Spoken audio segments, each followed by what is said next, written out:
So very good evening. So as far as history is concerned, so today we'll be going to have orientation session, history orientation session, right? So before we get the details of very basic concepts, we're not going to discuss entire what we call ancient, medieval, modern. In fact, it is highly impossible, right? So having one hour and one and a half hours. So we're going to learn the basic concepts at the same time, how we're going to approach in subsequent classes. As far as myself is concerned, so this is Rasool, studied MA in history from Pondicherry Central University, appeared for civil services, went to interview once and appeared for APPSC group 1. I didn't clear, so I entered in teaching field. This is brief history of your history, sir. You need not remember history of history, sir, but you're supposed to remember whatever he teaches. So now when it comes to history, as you know, history, it's nothing but past. There are two branches which studies the past. One among them is history and second one archaeology. Now before getting the details of how history studies the past and archaeology studies the past, can anyone మీకు idea ఉండొచ్చు అన్నమాట. All happen to be Telugus or any non-Telugus? Please let me know, right? All are Telugus? Anyone from Tamil Nadu, Kerala, Karnataka, including online students? All are Telugus? Fine. Chalo. So here, what does it mean by history? What does it mean by archaeology? We have two branches which studies the past. One is history, second one is archaeology. Right? And if someone asks a question, when there is a branch called history which studies the past, and what is the need of another branch called archaeology which also studies the past? Very simple logic here. When I say history studies the past, one of our friends, she says history studies the past through literature or through scriptures. When it comes to archaeology, archaeology also studies the past through material excavations.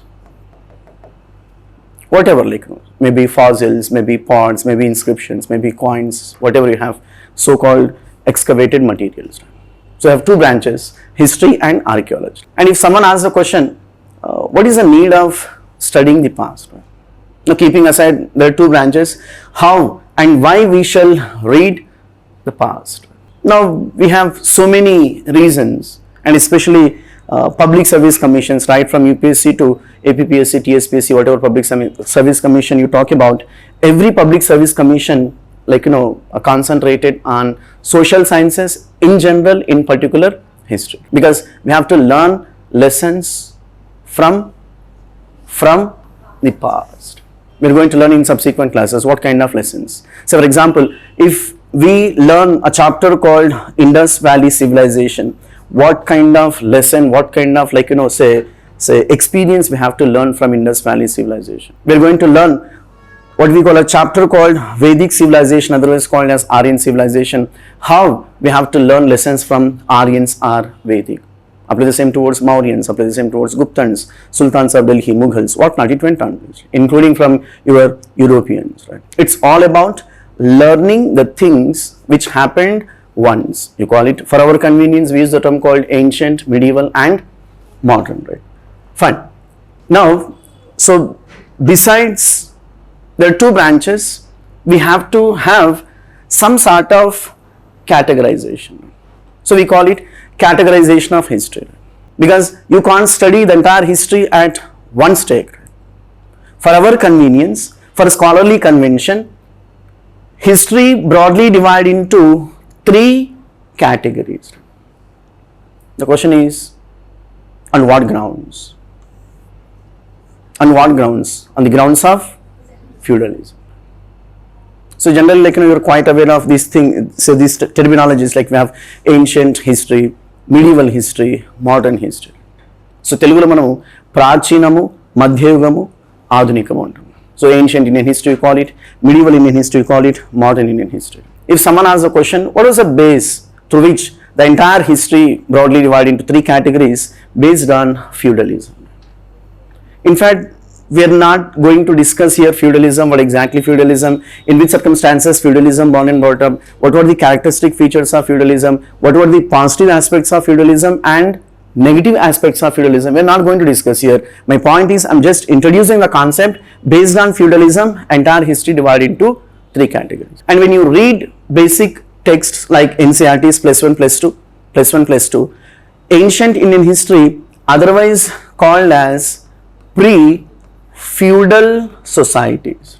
When I say based on feudalism, the entire history broadly divided into 3 categories. So the question is, when did feudalism born? Right? Feudalism born and brought up, according to scholars, during medieval ages. So based on feudalism, pre-feudal and post-feudal.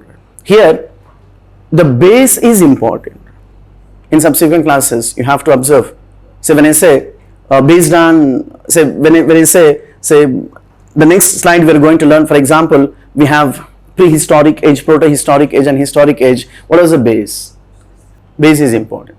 And in subsequent classes we are going to learn, for example, pre-Mauryan age and post-Mauryan age. What is the base here? Mauryan age is a base. Mauryan age is a basis.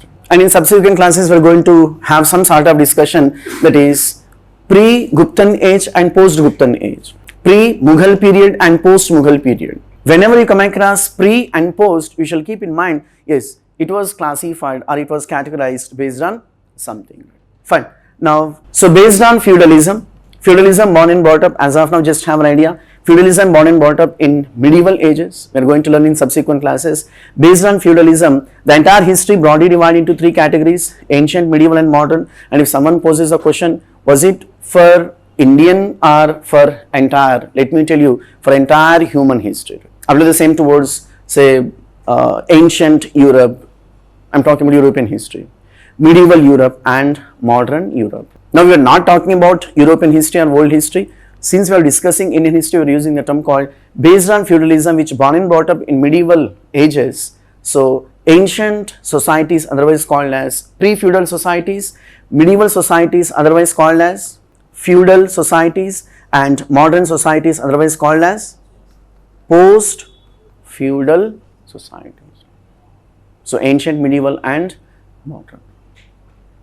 And when you go through previous question papers, one of the questions that has been asked in 1994 prelims, in 1994 kellalsina avasaram ledu, I'm just referring please. Now, one more, the basic terminology which we have to learn before getting to the classes. Based on script, history broadly divided into 3 categories, ancient, medieval and modern. Now, based on script, that is prehistoric age. Observe చేయాలి, we were using the term called pre followed by proto or post-historic age. So what is the base? Based on script. Based on script, history broadly divided into 3 categories. Now we are not talking about ancient, medieval and modern. We are talking about based on script. So when I say prehistoric age, you understand in this way, there was no script at all.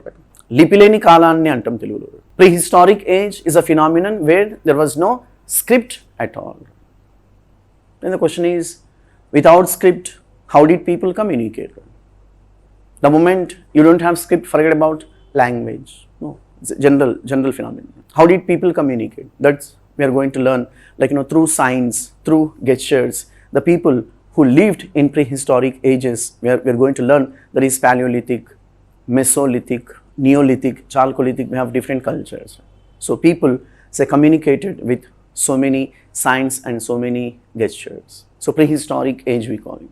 Now come to proto-historic age. When I say prehistoric age, there was no script at all. Now come to proto-historic age. Proto-historic age where we found script. The people who lived under the tag called proto-historic age, the people developed script, but it was not understood or it was not deciphered. We call this phenomenon as proto-historic age. And the best example of proto-historic age, few are quite aware of, that is Indus Valley civilization. Because the people of Indus Valley civilization developed the script. Unfortunately, the scholars who had breaking their heads for the past 5 decades, they successfully failed. And the same scholars accommodated Indus Valley civilization under the tag called proto-historic age. అంటే లిపి ఉండి చదవలేని కాలాన్ని proto-historic age. And finally, historic age.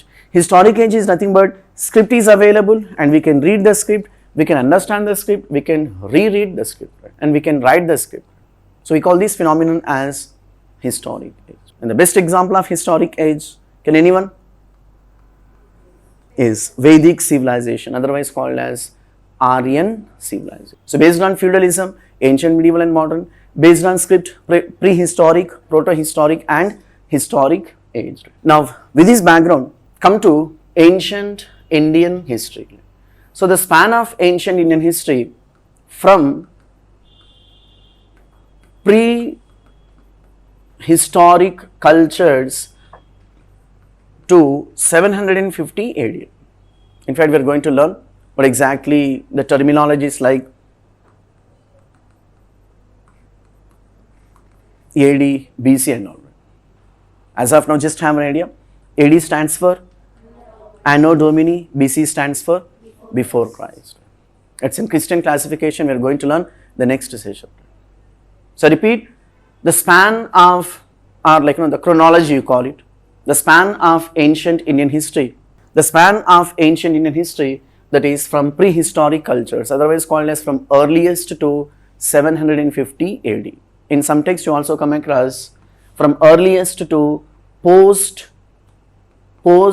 Guptan age or post Harsha period. So whatever events which happened between prehistoric cultures to 750 AD, we are going to learn under the tag called ancient Indian history. So in a nutshell, whatever events which happened from prehistoric cultures to 750 AD, let us have the glance of evolution from where to where, from cultures to empire. Evolution. Beat evolution and beat revolution.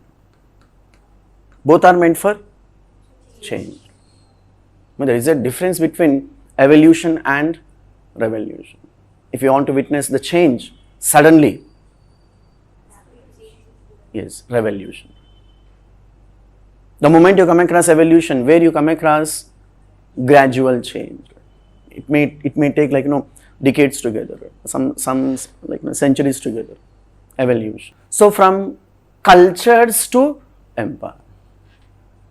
So for our convenience, culture, can anyone, what does it mean by culture? It's good, it's a way of life. Samskruti antam Telugulo. Culture is nothing but way of life. And someone asks the question, what does it mean by way of life? Way of life includes like your habits, the way you talk, the way you dress, the way you walk, the way you eat, the way you behave with others, everything. In simple, culture. So culture is nothing but way of life. So generally మీరు అంటే జనరల్గా friends మాట్లాడుతున్నప్పుడు you cultureless అని చెప్తాడు, మీరు కాదు general చెప్తుంటారు. So this is your culture అని జనరల్ చెప్తుంటాం. So what does it mean culture? It's a way of life. Culture indicates what you are, what you are. In fact, includes your character, you call it.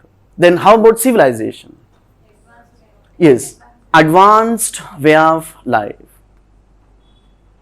In a nutshell, you understand in this way, when I say culture is way of life, civilization, advanced way of life, culture, what you are, and civilization, what you have.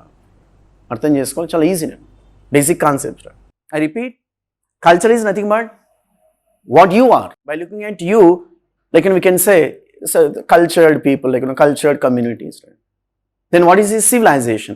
Advanced way of life. When I say advanced way of life, some sort of say materialistic advancement you call it. Say for example, in civilization, if you want to move from one place to another place, you have like say you call bullock carts, you call like the bicycle.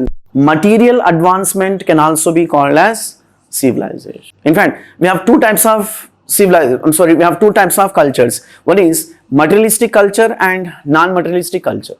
When it comes to civilization, which is related to materialistic, not non-materialistic. So when you observe, we are going to use the term called prehistoric cultures. So under the tag called prehistoric cultures, we are going to learn all these elements. Prehistoric culture. So Paleolithic followed by Mesolithic, Neolithic, Chalcolithic, and finally Megalithic. So what does that mean? Which means we're going to learn in a chapter called Prehistoric Cultures how the early people lived on, what they had, and how what was like, say, social habits of these people, what was the economic subsistence of prehistoric people, and how the people, like, transform themselves from one phase to another.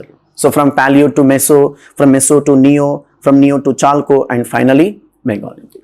So prehistoric cultures. So once we done with prehistoric cultures, we're going to learn, that is, Indus Valley civilization. Because first culture, for a period of time, cultures have transformed themselves into civilization. So prehistoric cultures followed by Indus Valley civilization. In fact, we are going to learn to call particular culture as civilization. What are the prerequisites to possess particular culture? We are going to learn some prerequisites according to anthropologists, according to say archaeologists. You can't call every culture as civilization. No, there are some prerequisites to be possessed by a culture. Based on these prerequisites, you can call particular culture as civilization. And from the moment you come across civilization, for our convenience, let us understand in this way: towns and cities. So emergence of towns and cities. I'm not talking about your Hyderabad and Secunderabad. Some sort of the basic towns and cities. And these towns and cities over a period of time, like, it has taken, like, say hundreds and thousands years. For a period of time, these towns and cities have emerged Janapadas. It's a Sanskrit term, technical term. Janapadas, the English version of Janapadas, small territories. Jana, people.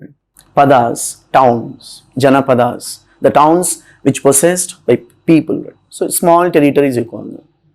And over a period of time, these Janapadas, are these smaller territories, assumed the massive population. Obviously, with economic prosperity, it went on place. So thereby, over a period of time, we are supposed to call these Janapadas as Mahajanapadas.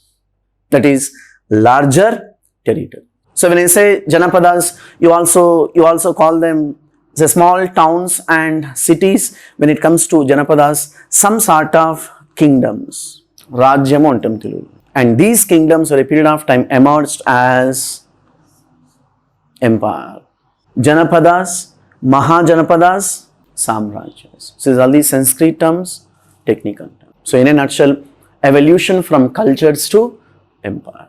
Obviously, so many developments took place from prehistoric cultures to empire. So the first chapter of ancient Indian history, we are going to learn, that is prehistoric cultures, where we are going to learn, that is what kind of developments which took place in Paleolithic cultures, or what are the characteristic features of Paleolithic cultures. Besides, we are going to learn important sites of Paleolithic cultures, because if you go through previous question papers, you do come across names of the sites, and on one hand, on the other hand, the respective places. Match the following. So sites and their modern locations we are going to learn. Besides, how these developments changed from Paleolithic to Mesolithic. So for example, to make you understand, in Paleolithic cultures, we are going to learn at least, like, the 5 developments, X, Y, Z developments. How these developments brought an impact on Mesolithic, and how Mesolithic people experienced these developments, gradually transform themselves into Neolithic.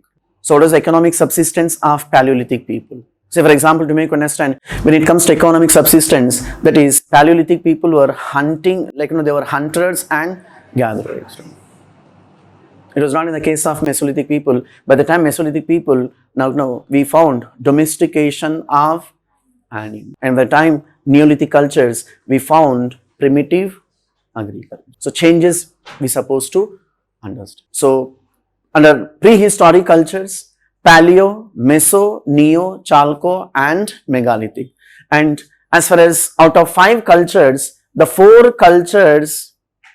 cultures have so prominent throughout Indian subcontinent. When it comes to megalithic cultures, they got confined to Deccan and South India. We are going to learn why megalithic cultures did not find in North India, why megalithic cultures did not find in Northwestern India, Western India, and forget about Eastern India, Northeastern India. We are going to learn reasons, right? It's all about prehistoric cultures. So as I was telling, cultures have entered into civilization. So Indus Valley civilization, the span of Indus Valley civilization, we're going to learn from 2500 BC to 1750 BC. There are at least the 5 debatable periods or chronologically events we're going to learn, but out of 5 debatable periods, the maximum scholars accepted to this period, that is 2500 BC to 1750 BC. This particular period, it was opined by R.S. Sharma based on C14 method, otherwise called as carbon dating method. So why historians or why archaeologists made this particular period as base, we are going to emphasize. So under the tag called Indus Valley civilization, we are going to learn important sites, at least half a dozen sites we are going to learn. So for example, say Harappa, Mohenjo-daro, Dholavira, Kalibangan, at least half a dozen important sites, because when you go through previous question papers, you do come across important sites and their respective excavations. Followed by town planning, how Indus people followed say different methods in town planning. One among them was underground drainage system, one among them was grid pattern, right? And division of towns. We are going to spend a lot of time on town planning. We were discussing the summary of Indian history, especially ancient Indian history. We started with ancient Indian history. So the first chapter of ancient Indian history, prehistoric cultures, where we are going to learn different cultures and we are going to emphasize over developments, otherwise called as the characteristic features of the respective cultures, Paleo, Meso, Neo, Chalco and Megalithic.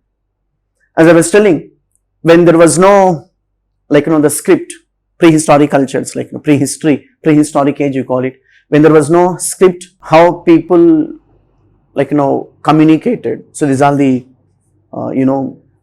basic images you call it, some sort of paintings we found, the respective sites we are going to learn. These are the paintings, please. Not Raja Ravi Varma paintings, right? Very primitive paintings you call it. And all these paintings are associated with their socio-economic aspects. For example, when I say their economic subsistence, hunting and gathering, right? You come across animals, the way they were hunting the animals, the way they were what we call portraying the animals, very massive animals we did come across through paintings.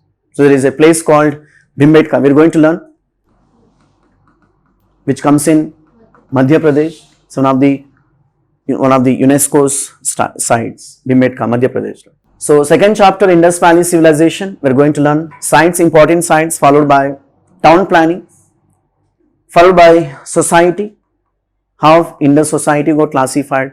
We are going to emphasize social classification, followed by position of women, how Indus people treated their counterparts, women, followed by economy. Obviously, when it comes to economy, we are going to learn the primitive agricultural methods, what kind of crops cultivated by Indus people, that is under the tag called Rabi crops and Kharif crops, and what is the method of cultivation. So we are going to learn method of cultivation. Besides agriculture, we have primitive industries. We have potters, blacksmith, we have some XYZ industries we have, and finally trade and commerce. Indus people maintained both, that is external trade and internal trade. When I say internal trade, within the civilization. When I say within the civilization, say from or between Harappa to Mohenjo-daro, between Mohenjo-daro to Lothal, between Lothal to Kalibangan, we have different sites within the civilization. It's nothing but internal trade. When I say external trade, when Indus Valley civilization flourished, in and around northwestern India, what do we call today? Say Pakistan and say Western India, Rajasthan, Gujarat, Haryana, Delhi, all these areas, we found 3 contemporary civilizations to Indus Valley. One among them was, can anyone? One among them was Mesopotamian, Egyptian and Chinese. So obviously, Indus people maintain commercial relations or external trade with other civilizations. When I say other civilizations, star mark conditions apply, Mesopotamians and Egyptians, but not Chinese. అంటే అప్పటి నుంచి మనకు వాళ్ళతో విభేదాలు ఉన్నాయి. ఇప్పుడు కూడా ఆ విభేదాలు కంటిన్యూ అవుతుంది. Obviously, we are going to learn why didn't Indus people have commercial relations with Chinese and all. So sites, important sites, town planning, society, economy, and obviously religious beliefs. In order to understand all these stuff, we have to depend on archaeology. As I was telling, there are 2 branches through which we can understand the past. One among them is history, followed by archaeology. Archaeology studies the past through material excavations. When it comes to history, through scripture, literature. We have also referred the people of Indus Valley civilization developed script, but it was not deciphered, understood. It was not understood by the scholar. That is the reason we kept Indus Valley civilization under the tag called proto-historic.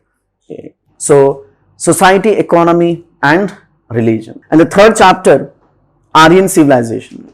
As far as Aryan civilization is concerned, we are going to learn what is the difference between Indus Valley civilization and Aryan civilization. Very simple.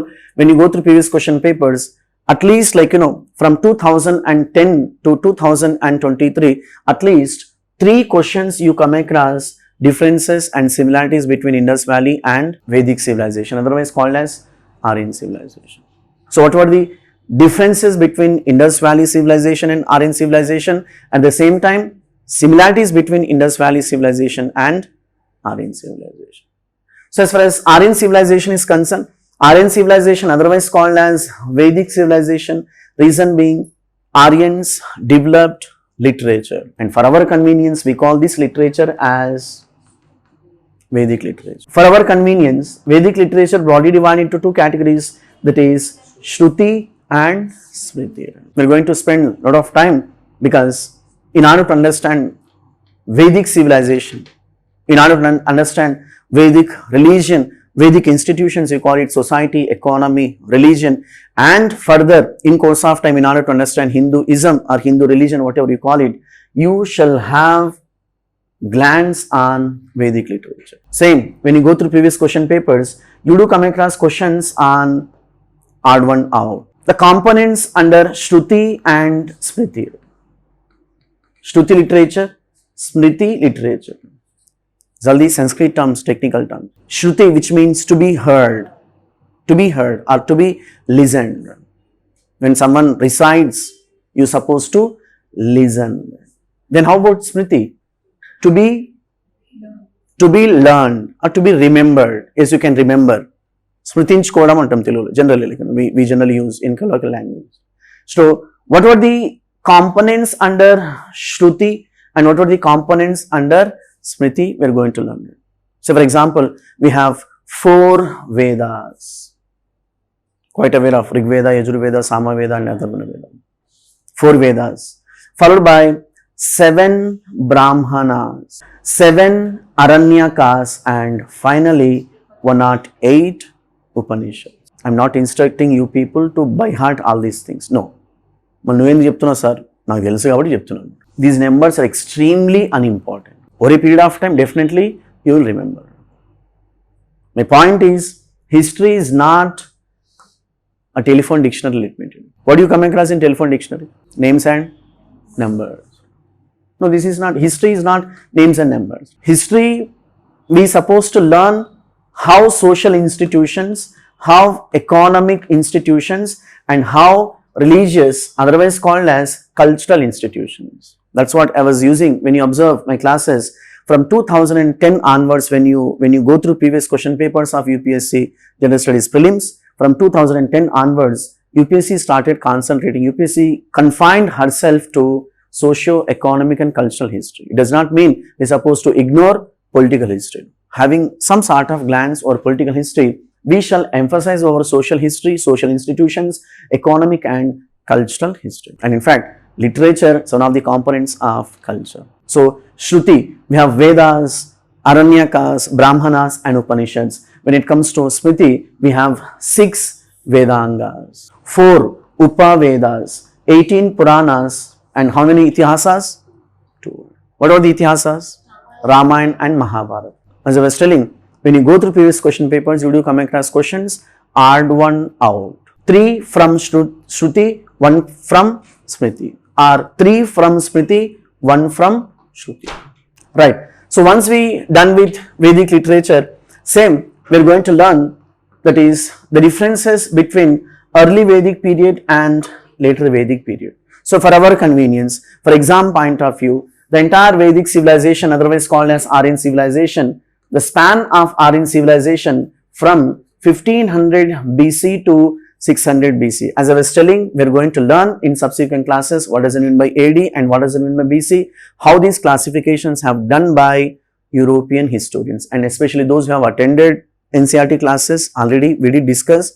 It doesn't mean we are not going to discuss in subsequent classes. Definitely we are going to learn. As I referred, that is Indus Valley civilization from 2500 BC to 1750 BC. When it comes to Vedic civilization, from 1500 BC to 600 BC. So for our convenience, the entire civilization broadly divided into 2 categories, that is early Vedic period 1500 BC to 1000 BC. When it comes to later Vedic period 1000 BC to 600 BC. As I was telling, similarities and differences between Indus Valley and Vedic civilization apply the same to words. Not here similarities but differences. Differences between early Vedic period and later Vedic period. Toli Veda Nagarikata, Mali Veda Nagarikata antam telugu. EVP stands for early Vedic period. How your SRK stands for? SRK stands for Shah Rukh Khan. Right? You're quite aware of, right? CSK, ఇది గుర్తుంటుంది అన్నమాట, ఇలాగే గుర్తుపెట్టుకోండి. So EVP stands for early Vedic period and LVP stands for later Vedic period. So we are going to learn how economy was where in early Vedic period. What kind of economic institutions which we found in early Vedic period? Say we have pastoral economy. Right? In early Vedic period I am talking about. By the time later Vedic period, pastoral economy was replaced by agrarian economy. Obviously, we shall in a position to understand what is the difference between pastoral economy and agrarian economy. Chala basic concepts. Chala basic concepts. When I say early Vedic economy revolved around pastoral, early Vedic economy revolved around pastoral. What happened in later Vedic period? So the so-called Aryans who lived in Gangetic Basin, they simply abandoned pastoral economy and they went for agriculture. We are going to learn this. Why? You shall concentrate on why. You are supposed not to accept as it is. When you accept as it is, let me tell you, you are simply copying. The moment you accept the content with a question mark called why, is you are on the track of competitive exams. Because the questions framed in such a way that the questions would be framed from the content, please. అది ఎక్కడి నుంచో తీసుకురాడనమాట, ఆ కంటెంట్లో నుంచో prepare చేస్తాడు. ఆ ప్రిపరేషన్లోనే మనకు why, when, what అని మొత్తం ఉంటాయి అన్నమాట. You should like start observing the things. So it's all about economy. Apply the same towards society. As far as society is concerned, in early Vedic period, there was class-based society. By the time later Vedic period, we found caste-based society. Same, we have to understand what does it mean by class-based and caste-based, and what are the differences between class-based societies and caste-based societies. Class-based and caste-based. After the same towards even position of women. How women were treated by early Vedic Aryans and how they were treated by later Vedic Aryans. After the same towards religion. Right? What kind of religious beliefs we found in early Vedic period, right? And how the so-called early Vedic religious beliefs transformed heavily. So whatever the very simple religious beliefs of early Vedic period became so complex and so rigid in later Vedic period. It's all about Vedic civilization. And another important chapter of ancient Indian history, that is pre-Mauryan age. As I was telling, scholars adopted Mauryan age as the base. Mauryan age as a base. So whatever events which happened before Mauryans, we discuss under the tag called pre-Mauryan age. Whatever events which happened after the decline of Mauryan Empire, we discuss these events under the tag called post-Mauryan age. Simple. You are not here to by heart the things. You are here to understand the things. 1500 BC to 600 BC, early Vedic, the Vedic civilization. When it comes to pre-Mauryan age, 600 BC to 400 BC. From big number to small number. In simple, for about the history of 200 years, we are going to learn another tag called pre-Mauryan age. So for our convenience, for our exam point of view, pre-Mauryan age, wherein political conditions we are going to learn at the same time religious conditions. Political conditions. When I say political conditions, one of the important topics of political conditions, that is the age of Mahajanapadas. In Sanskrit we call them Shodasha Mahajanapadas. Sho, 6, Dasha, 10, 16 larger kingdoms. Mahajanapadas. Out of 16 larger kingdoms, one kingdom called Magadha emerged as an empire. Rajyamu, Samrajyamu. Kingdom, empire. So how out of 16 kingdoms, why only Magadhan kingdom? We have so many kingdoms. We have Magadha, Anga, Kashi, we have Kosala, Gandhara, Kamboja, Asmaka. We have different kingdoms, right? 10 kingdoms are located in what we call Gangetic Basin. 2 kingdoms located in northwestern India. 3 kingdoms are located in what we call Western India, and 1 kingdom located in South India. 16 kingdoms. 10 plus 2 plus 3 plus 1. Totally 16 kingdoms. Out of 16 kingdoms, 1 kingdom called Magadha, modern Bihar, Patliputra. 1 kingdom called Magadha. This Magadhan kingdom emerged as Magadhan Empire. Obviously, there were so many factors favored Magadhan kingdom to assume the color and character called empire. We are going to spend time. So, factors for the rise of Magadhan Empire. So, once we done with Mahajanapadas, we are going to learn under the tag called political conditions, that is foreign invasions.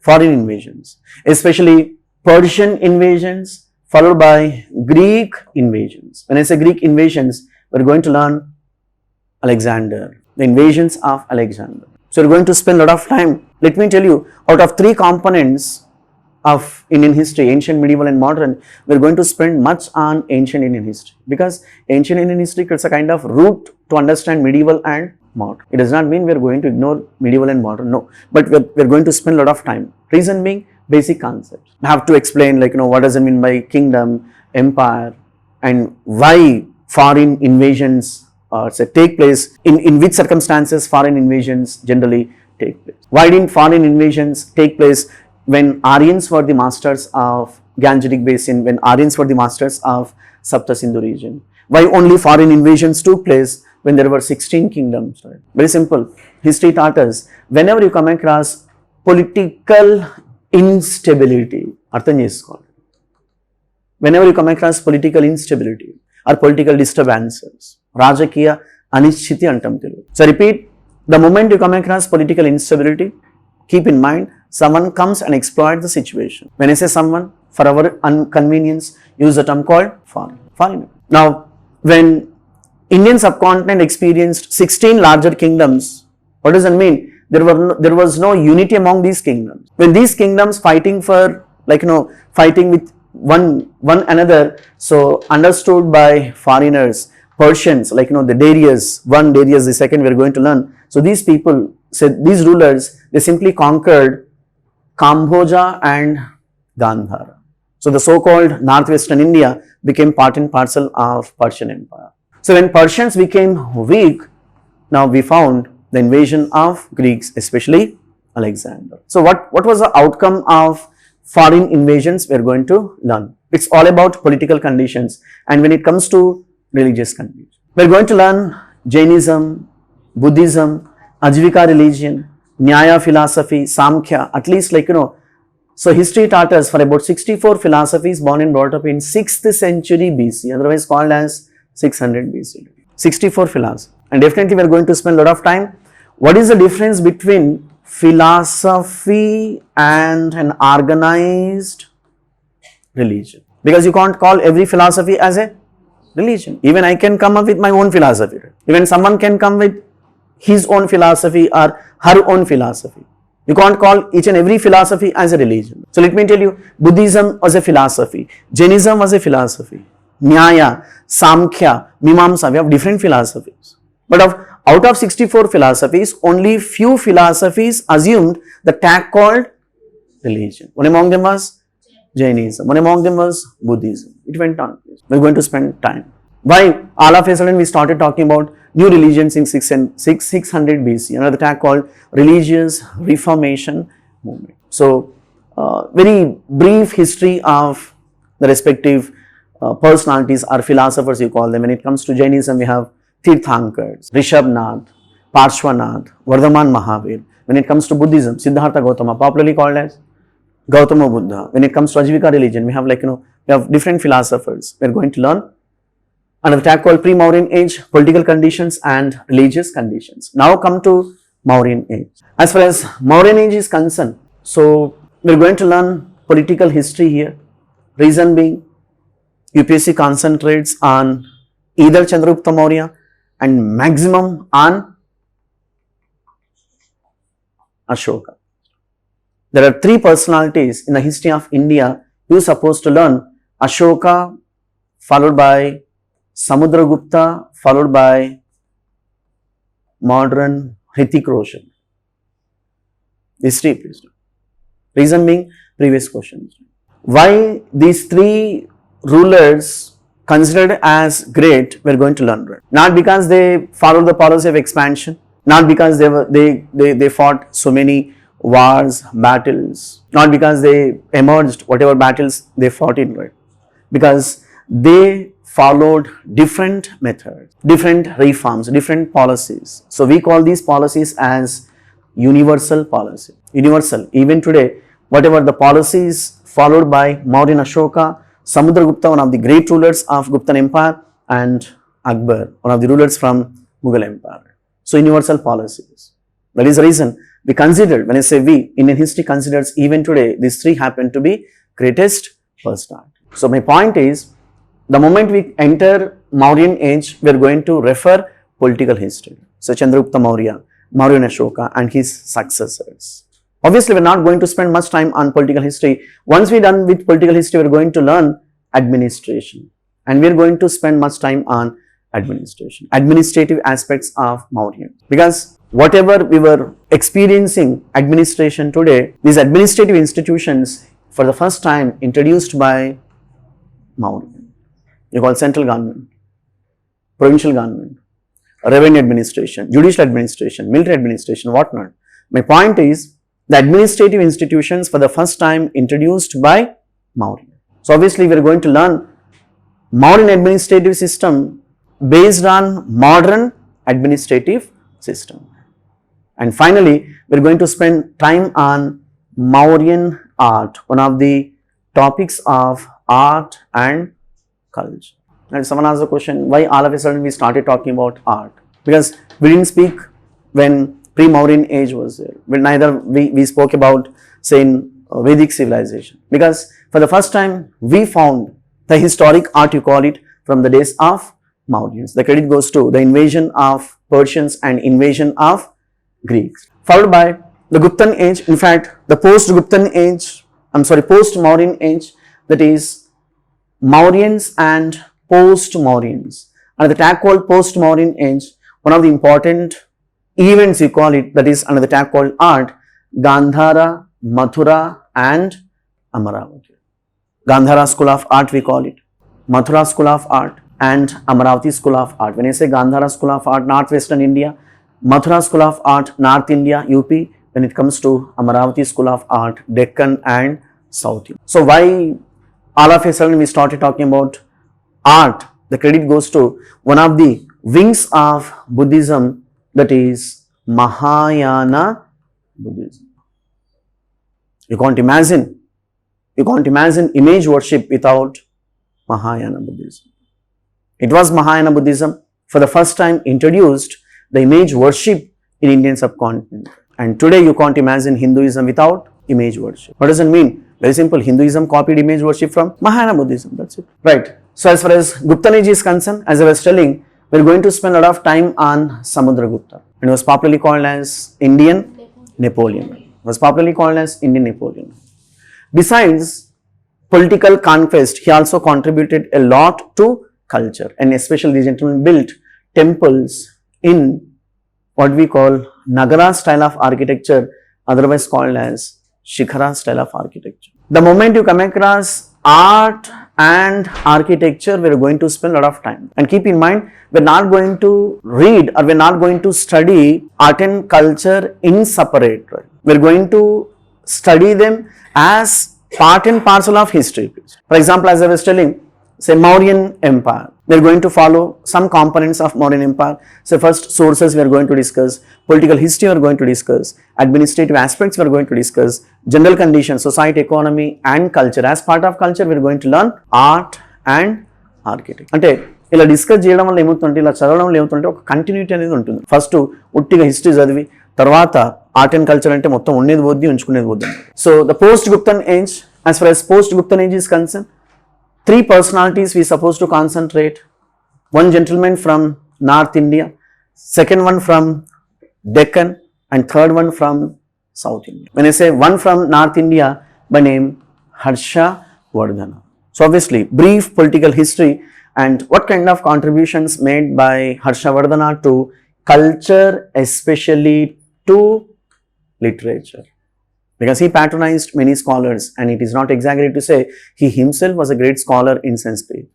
He wrote many dramas, Sanskrit drama, and he also patronized, so many Sanskrit scholars, Prakrit scholars, and even one Chinese, what we call traveler, Buddhist traveler by name Huyan Sang. Huyan Sang was also patronized by Harsha Vardhana. Followed by Deccan, Pulakesin II. At this point of time, when I say at this point of time, post-Guptan age, the span of post-Guptan age 550 AD to 750 AD. The span of Guptan age 300 AD to 550 AD. So post-Guptan age 550 AD to 750 AD, Harsha Vardhana, Pulakesin II and Narasimha Varman the first. Three personalities. We are not going to discuss he fought X battle, Y battle. No, we are not going to discuss all this stuff. We are going to discuss what kind of cultural contributions made by these three. Right? Because questions on cultural contributions. The moment you come across cultural contributions, whether what kind of, when I say art, sculpture, one of the components of art, sculpture, one of the components of art, paintings, one of the components of art, dance, obviously traditional classical dances, please, not your Marfa wala dance, right? And architecture, that is temple architecture. As far as temple architecture is concerned, we have three different styles in temple architecture. Can anyone? Nagara, otherwise called as Shikhara style, where in North India, when it comes to Vesara, Deccan, and when it comes to South India, Dravidian style. Three temple styles. Typical styles. Obviously, we are going to spend a lot of time because you can't imagine Hinduism without temple. So, what are the differences between Nagara style and Dravidian style? The features of Nagara style or Shikhara style and how these features differ with Dravida. And how about Vesara? Strictly speaking, Vesara is nothing but combination of Nagara and Dravida. So it's all about ancient Indian history from prehistoric cultures to post Guptan age, otherwise called as up to Harshavardhana. When it comes to medieval Indian history, the span of medieval Indian history from 8th century to 18th century. In a nutshell, the history of 1000 years we are going to learn under the tag called medieval Indian history. 8th century to 18th century. So as far as the chapters are concerned, the first chapter, early medieval age. In early medieval age, we are going to learn the political history of early medieval Indian subcontinent. Because unless you know the political history, you can't invite foreigners to conquer Hindustan. When I say foreigners, now this time the foreigners have hailed from Central Asia and what do we call them? Muslims. So we're going to learn the political history of early medieval age. So extremely political instability which we found in early medieval age. The span of early medieval age, that is 750 AD to 1200 AD. In North India alone, history taught us, in North India alone we found 36 Rajput dynasties. In Eastern India, we found 2 kingdoms. In Deccan, we found 3 kingdoms. In South India, we found 1 kingdom. It's nothing but Cholas, your Ponniyin Selvan, part 1, part 2. So the moment you come across extremely political instability, as I was telling, history taught us, obviously invites. Political instability always invites foreigners. How the political instability of pre-Mauryan age, otherwise called as age of Mahajanapadas, invited Persians, Greeks. The political instability of early medieval India invited foreigners. And before getting the details of Muslim invasions, we are going to spend time on Islam. What is Islam? What are the fundamental principles of Islam and how Islam had spread? As part of expansion of Islam, Muslims concentrated on Hindustan. So as part of Muslim invasions, we are going to learn, that is Arab invasions followed by Turkish invasions. And it was Turkish people who established an Islamic empire, what do we call Delhi Sultan. So as part of Arab invasions, we are going to learn Muhammad bin Qasim. As part of Turkish invasions, we are going to learn Muhammad of Ghazni, Muhammad of Ghor. Definitely we are going to spend a lot of time on Muhammad of Ghazni and Muhammad of Ghor, especially the differences between Ghazni and Ghor. Differences. Andukani meer previous question papers ni chudali. Concentrate on 3 elements. First, syllabus, followed by previous year question papers, and followed by reference books. These 3 cardinal elements you shall keep in mind, and with these 3 elements you shall attend the classes, not only history classes but also other classes. First syllabus, you are preparing for civil services, syllabus. Amavasya Punyanik syllabus gadannamata. Every day you shall read the syllabus. So for example, we are going to learn the next class, that is prehistoric cultures. Asal prehistoric cultures ane topic syllabus lo unda. లేకుంటే ఈయన ఉట్టిగా అని చెప్పుకుంటున్నాడు. You have to, unless you are like quite aware of syllabus, you can't do that. Syllabus followed by previous year question papers. The moment you go through previous year question papers, while you are listening lecture, you come across ఇది previous గా exam లో అడిగాడు, దీన్ని మనం ఈ విధంగా అర్థం చేసుకోవాలి. Previous year question papers, star mark and apply. Don't go for 1980s and 1990s. So from 2009 to 2010 to 2023 you got it. Enough, right? And reference book, NCRTs and other books I may suggest. That's it. So once you are good at these 3 elements, let me tell you, your 50% preparation got over. The remaining 50%, just sit and read. UPSC, I won't say difficult, at the same time I won't say very easy, but easy. When we follow an organized strategy. If not, obviously we are going to get the tag called 30 years industry. No, we are not here to get the tag called 30 years industry. We are here to follow, we are here to convince ourselves, prepare accordingly syllabus, what exactly UPSC wants. At the same time, we shall observe the other question papers. Right? Recently, TSPSC Group 1 జరిగింది. You were supposed to go through question paper. లేదు నేనేంది, నా status ఏంది, నేను UPSC చదువుతుంటే నువ్వు group 1, ఇవన్నీ వద్దన్నమాట. Even I would suggest you people go through police constable question paper. I'm not instructing you people prepare for police constable. No.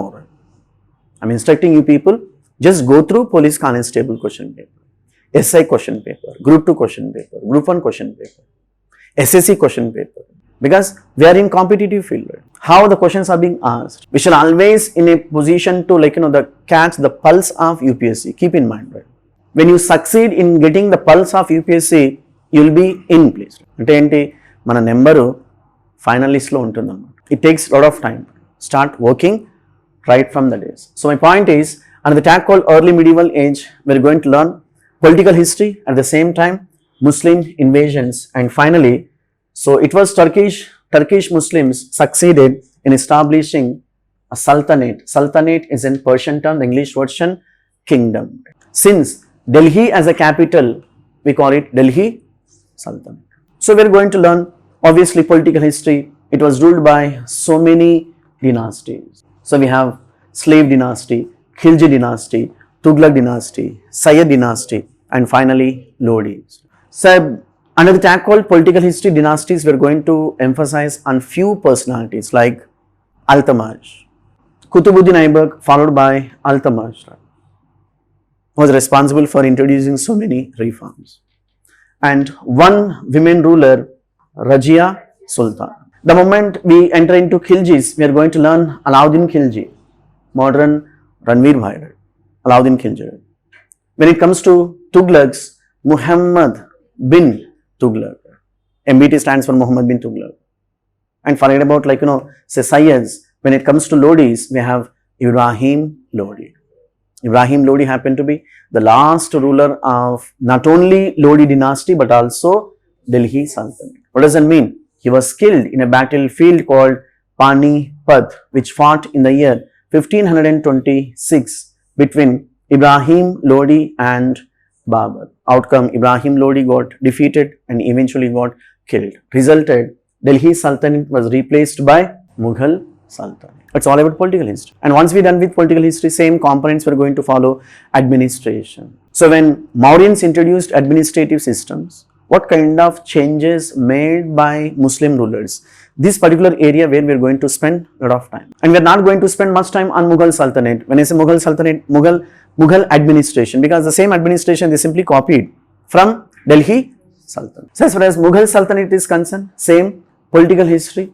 For our convenience, the entire Mughal Sultanate, so from 1526 to 1857, broadly divided into two categories, 1526 to 1707 and from 1707 to 1857. So 1526 to 1707, the phase of ascendancy we call it, and 1707 to 1857 we call it phase of descendancy, or otherwise called as the imperialist phase and decline phase or weak phase. The span of Mughal Empire 1526 to 1857. So on what basis Mughal Empire broadly divided into two phases, that is based on the imperialistic ruler. So under the tag called the phase of ascendancy, we are going to learn half a dozen important ruler, right from Babur to Aurangzeb. So Babur, Humayun, Akbar, Jahangir, Shah Jahan, and finally Aurangzeb. So we are going to spend, out of 6 rulers, we are going to spend much time on Akbar. Different strategies followed by Akbar. Rajput policy, religious policy, Deccan policy, and the gentleman himself came up with a new philosophy. Over a period of time, it was called as new religion, that is Din-e-Ilahi. So phase of ascendance. And the phase of descendancy we are going to learn not as part of Mughals but as part of modern Indian history. From Bahadur Shah the first to Bahadur Shah the second. And Bahadur Shah II happened to be the last ruler of Mughal dynasty or Mughal Empire, whatever you call it. And it was the gentleman who became the leader of 1857 revolt. Let me put in this way, he was made as a leader of 1857 revolt. Now, what does that mean? He was not the leader, but he was made as a leader. Outcome, company, English East India Company, by using various strategies, brutally suppressed 1857 revolt, and better not to talk about the fate of the gentleman. He was simply captured and was sent to Rangoon, and where he was he passed away in the year 1862. With his death, the so-called Mughal dynasty came to an. It's all about Mughals. And finally, the last chapter of medieval Indian history, Marathas. In fact, so one of the fascinating episodes of Indian history, Marathas. The history of Marathas can be summarized into 3 centuries. 17th century, the rise of Marathas. Mid-18th century, the domination of Marathas. And mid-19th century, the decline of Maratha. I repeat, the history of Marathas can be summarized into 3 centuries. When I say the rise of Marathas, 17th century, the credit goes to one gentleman, is none other than Shivaji. Same, how we are going to follow the strategies, factors for the rise of Magadhan kingdom into Magadhan empire, what kind of factors forced Marathas in general, in particular Shivaji, to create a separate entity or identity kingdom called Swarajya for Maratha. It is not exaggerate to say it was Shivaji who gave an identity for Marathas, and nothing is wrong today in calling Maharashtra is nothing but Shivaji, Shivaji is nothing but Maharashtra. So identity we got it. After the same towards Punjab, Ranjit Singh, Punjab. Now what is there creating a kingdom for Marathas? Because Shivaji created a separate kingdom called Swarajya or Maratha when Mughals were the masters of Hindustan, when 5 Muslim Deccan kingdoms were in power. So against 5 Muslim Deccan kingdoms and against a Muslim kingdom called Mughals, the gentleman created a separate kingdom for Marathas and an identity for Marathas. What Marathas prefer to call this particular kingdom as Swarajya, Sanskrit term, the English version, free from foreign rule. Swarajyamu, our own country, our own kingdom. What does it mean? The Maratha kingdom or Swarajya, for our convenience, Swarajya was free from Mughals, at the same time free from 5 Muslim kingdoms. So when I say 5 Muslim kingdoms, one among them was Ahmednagar, one among them was Bidar, one among them was Bijapur, one among them was Berar, and your Golconda. So 5 Muslim kingdoms. And 18th century, the domination of Marathas. When I say domination of Marathas, unfortunately, when Shivaji passed away in the year 1680, after his death, we found some sort of doldrums in political arena of Swarajya, because his successors were weak and inefficient. Having understood the inefficiency of his successors, Peshwas captured powers. Peshwas, we call them prime minister. So Balaji Vishwanath, we are going to learn, followed by Bajirao the First. Bajirao Mastan, you might have watched. Modern Ranveer Bhai, we are going to learn these gentlemen like Bajirao the First. So it was under the guidance of Bajirao the First, the Maratha empire got extended. So we call it domination. So after the death of Bajirao the First, which took place in the year 1740, and we found inefficient Peshwas. And in order to tell you inefficient Peshwas, and someone understood the inefficiency of Peshwas, outcome, they attacked on Maharashtra. We are going to learn another attack called Battle of Panipat the Third, which fought between Afghans and Marathas in the year 1761. So better you watch a movie called Panipat. It's a Bollywood movie. Kontamandi watch intro, Moyala watch kunte watch and it's a movie called Panipat. Arjun Kapoor, Sanju Bhai. Don't ask heroine names. So Panipat. So Afghans headed by Ahmad Shah Abdali, modern Sanju Bhai, Sanjay Dutt, and Marathas headed by Sada Shiv Rao Bhau, modern Arjun Kapoor. There are so many ways through which you can gain knowledge. Obviously, one of the ways, movies, right? Star mark conditions apply.